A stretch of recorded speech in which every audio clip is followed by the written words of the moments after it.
శివుడి మెడలో అసలు పాము ఎందుకు ఉంటుందో మీకు తెలుసా? ఈ పాము పేరు వాసుకి.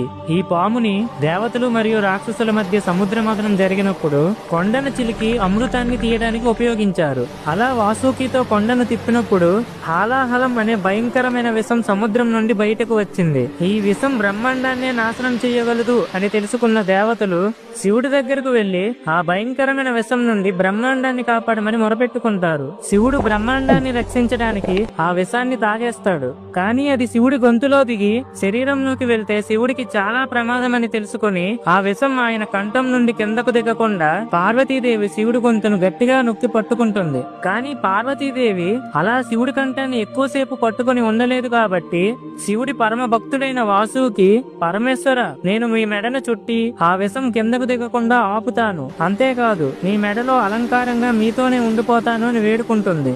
దానికి శివుడు చిరునవ్వుతో అంగీకరించి వాసుకి పాముని తన మెడలో ఉంచుకుంటాడు. ఫ్రెండ్స్, ఓం నమః శివాయ అని కామెంట్ చేయండి.